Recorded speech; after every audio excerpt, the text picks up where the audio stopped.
I flailed at the surface of the water, swallowed and choked, and I tried to bring my legs up, but they hung as dead weights, paralyzed and rigid. A great force was pulling me under. I screamed, but only the water heard me. I had started on the long journey back to the bottom of the pool. So here William waved his hand at the surface of the water for help, but he swallowed water and choked himself. So he tried to pull his legs up, but they were very heavy and lifeless. They felt that something was pulling him towards the depth of the pool, and he screamed, but his voice did not go out of the water. Once again, William started going down towards the bottom of the pool. I struck at the water as I went down, expending my strength as one in a nightmare fights in irresistible force. I had lost all my breath. My lungs ached, my head throbbed. I was getting dizzy. But I remembered the strategy. I would spring from the bottom of the pool and come like a croak to the surface. I would lie flat on the water, strike out with my arms, and thrash with my legs. Then I would get to the edge of the pool and be safe. Now, what happened? Then William tried to save himself from drowning in the pool and tried to grab something, but as there was water all around, he could not do so.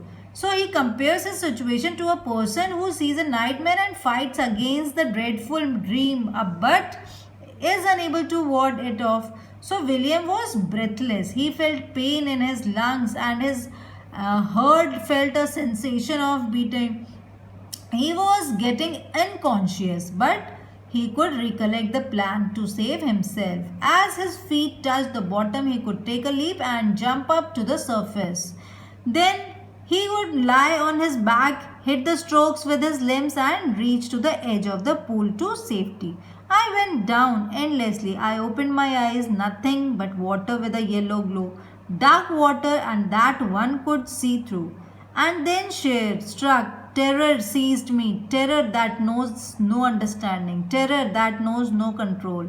Terror that no one can understand who has not experienced it. I was shrinking under the water. I was paralyzed under water, stiff, rigid, and fear. Even the screams in my throat were frozen. Only my heart and the pounding in my head said that I was still alive. Now William sank into the pool, and the journey downward seemed endless. He opened his eyes. There were water all around. It had a yellowish glow, and he could not see through it. So this all terrorized William. He says that his feeling cannot be explained, but it can only be understood by those who have experienced a similar situation. So he was screaming in the water, and he was unable to move due to the fear, and his screams also froze. Only his heartbeat and the beating in his head indicated that he was alive. And then, in the midst of the terror, came a touch of reason. I must remember to jump. Then I hit the bottom. At last, I felt the tiles under me. My toes reached out as if to grab them. I jumped with everything I had. Now, what happened? In between the phases of terror, William recollected the plan that he had to take a jump as he touched the bottom of the pool. So, he felt the tiles of the bottom of the pool, and his feet used all the strength he had, and he jumped them. But the jump made no difference. The water was still around me. I looked for ropes, ladders, water wings, nothing but water. A mass of yellow water held me. Struck terror then took an even deeper hold on me. Look, a great charge of electricity. I shook and trembled with fright. My arms wouldn't move, my legs wouldn't move. I tried to call for help, to call for mother. Nothing happened. Now, the effort went in vain, and he was still submerged in the water, and he looked around for help, for any rope, ladder, or water wing with the help of which he could rescue himself. But He could only see water all around. It was as if a chunk of yellow water has grabbed him. So the terror grew intense. It was like the electric shock that ran through the whole body, and he trembled with a fright. So he could neither move his limbs nor call out for help. And then, strangely, there was a light. I was coming out of the awful yellow water. At least my eyes. My nose was almost out too. Then I started down the third time. I sucked out air and got water. The yellowish light was going out. Then all effort ceased. I relaxed. Even my legs felt limp. And the blackness swept over my brain. It wiped out fear. It wiped out terror. There was no more panic. It was quiet and peaceful.